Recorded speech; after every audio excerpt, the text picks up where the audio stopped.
Okay, before we get started, I just want to, well, the first thing we're going to ask is for you to give us your name and your title, doctor, and to spell out your name to make sure we have that right. Okay. Okay, and then the years you were active and the college you were affiliated with. I know the Spelman. Mm-hmm.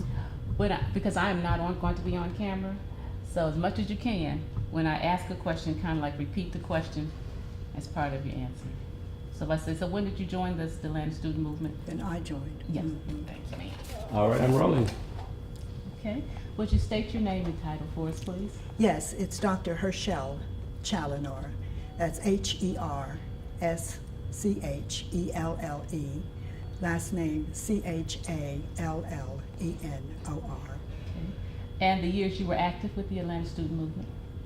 Really just 1960 to 1961. Okay.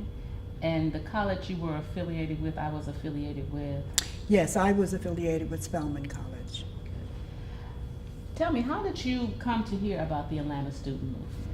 All right, I was an overseas student. I had a Charles Merrill grant and I was studying in France.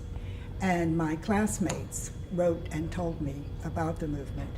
Before I left Spelman, already we were doing some things, and a lot of it under the initiative of Dr. Howard Zinn, who was our social studies professor at Spelman College.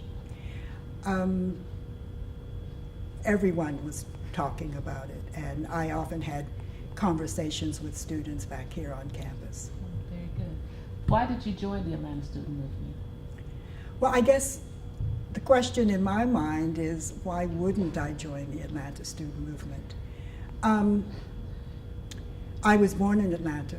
My parents were born in Atlanta. My mother was a graduate of Spelman, as were three of her sisters.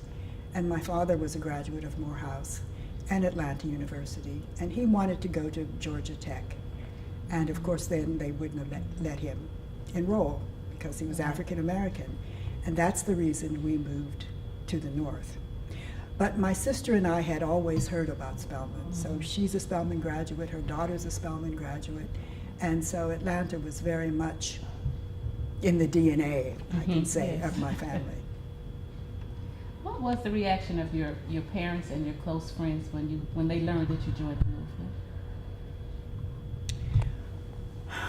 Well, remember, I had been in Europe all on my own, had gone on a cruise as far as what was then the Soviet Union, and I think their feeling was one of anxiety, but said, oh well, Herschel's doing something else again. So they were concerned. My sister, who had graduated by then, told me that she was terribly frightened, and they were too, but they didn't say don't do it. Very good. Yeah. As you understood it, what were the goals of the movement? The goals were? The goals of the Atlanta Student Movement were really to bring an end to segregation in public facilities and in private stores, on the grounds that we were paying taxes for some of the properties that we had demonstrated at. And we were citizens like anyone else, and we felt that we had a right under the principles of our Constitution. When did you learn of the document and appeal for human rights? Even before I came back, because Rosalind Pope had been a Merrill Scholar the previous year, and she too was elected in absentia as chairman of the not chairman, but president of the Spelman student body, as was I. And so I had heard about all of that before I came back. And of course, when I came back, I read it and was quite familiar with it. I might add, when we had our 40th anniversary of the Atlanta Student Movement, I chaired the committee that updated the Appeal for Human Rights. One of our great disappointments was that so many things really hadn't changed. But I remember Morris Dillard, who was very active, in the Atlanta student movement and served on the executive committee, said, well, but in this case, we have to blame ourselves. Because after all, we had African American principals in the schools, and a lot of African American school teachers. What was your role or title with the Atlanta Student Movement? I was the co-chair, along with Lonnie King. Lonnie King was, without doubt, the singular leader of the Atlanta student movement. He was an older student. He'd been in the military before he returned to Morehouse College. And so my role was really to work very closely with him and others on the executive committee. And I must say that we worked very well together. The Spelman students were extremely active. I would say they were probably the most active campus in terms of participation and going to jail and picketing.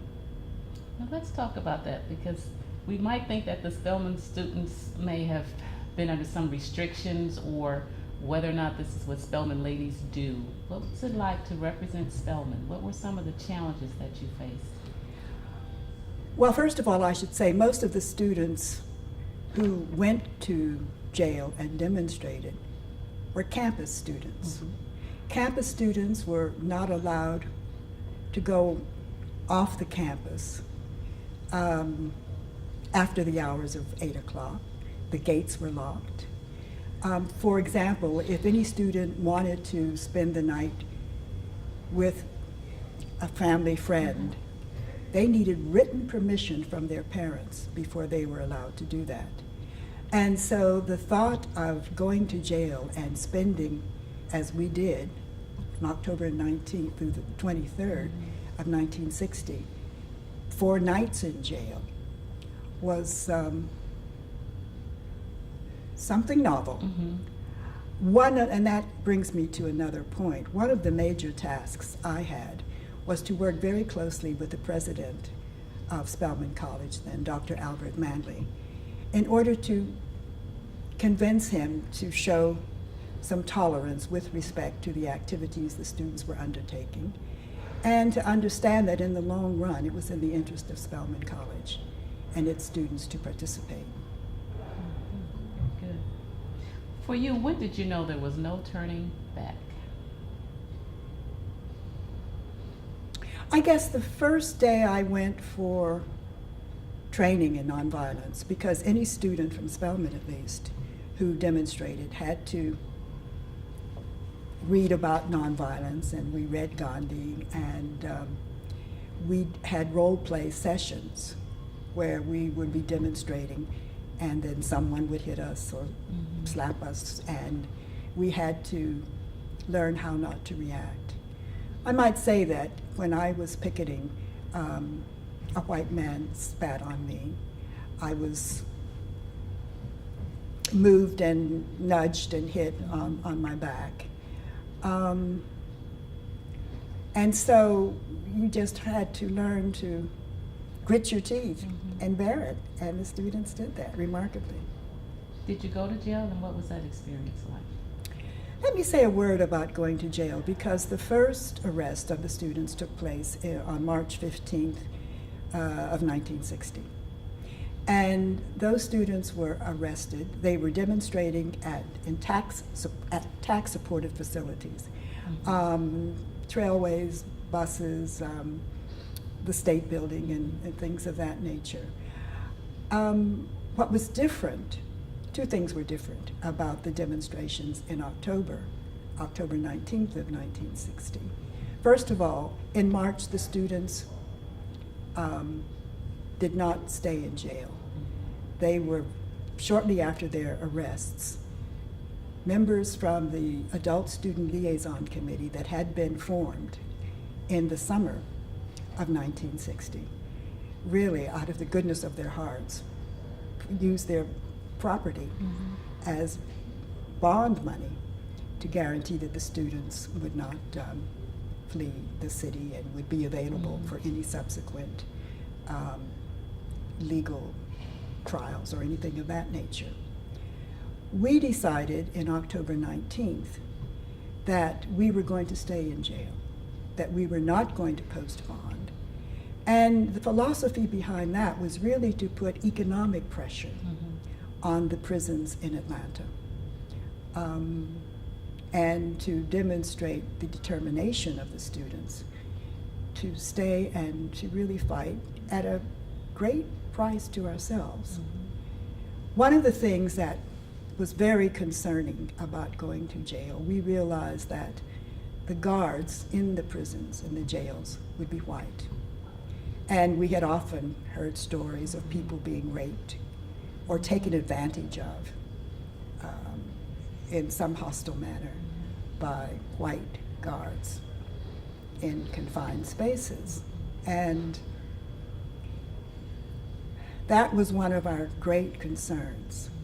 Fortunately, we didn't have any problem with that. I was in the Atlanta jail, some were in the Fulton County jail, where I think they may have been harassed a bit more, not to that extent. But what we did do, I mean, we had set up in advance that we would appoint a students who would on rotation stay up all night to ensure that someone was awake at all times in order to protect these young women. I guess when I was arrested, there were probably about 50 women who were arrested and went to jail without bail, most from Spelman, although I remember, oh God, the names will come to me, the two sisters who were on the Atlanta Student Movement Council, Wilma and her sister, Carolyn. They both went to jail with us, and we were in the same cell. We were all put in the same cell with about 25 other women who had been arrested. One of them, incidentally, was the mother of one of our classmates. She had killed her husband for domestic abuse. So there were murderers in with us, women who had committed other kinds of crimes. But they were very kind to us and felt, in a sense, that they had to also protect us. Wow. Jail was not the most comfortable experience. I remember you could only get fresh milk if you were pregnant, and of course none of us were. And so buttermilk and a kind of gruel for breakfast. The food wasn't very good. Our cell was maybe 8 by 8, 8 by 10, so very close quarters.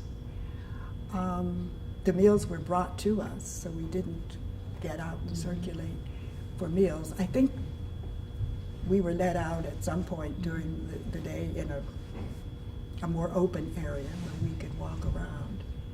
But it was quite uncomfortable, but it turned out not to have been dangerous for us personally, except for the fact that so many of us lost time and we didn't go to classes. We had to make up our classwork. How did that affect you as a student? When others, do you have any that time away from class? Well, I guess because of jail time, because we were rearrested in February. Many students were rearrested in February. We didn't stay on in jail as long at that time, and we were released on our own recognizance. But between jail, organizing meetings at the Atlanta Student Movement headquarters at Rush Memorial Church, where I must have spent easily most of my time during that academic year. I missed a third of my classes. But I was still able to graduate summa cum laude, the second in my class, and won a 2-year fellowship, Woodrow Wilson Fellowship, to continue my studies at graduate school at Johns Hopkins in Washington. That's very good. How were you forever changed by your participation? Well, I was much more sensitive to racial disparities. I was always conscious of making sure that I wasn't being discriminated. So often you walk into a store and you as an African American arrive there before a white person. But whether in the North or the South, very often they would assume they could get in front of you, and I would always say, excuse me, the line is behind me. And almost always they were embarrassed and said, oh, I'm sorry, yes, please go ahead. It created problems, I think, in terms of my marriage, in the sense that, you know, when you are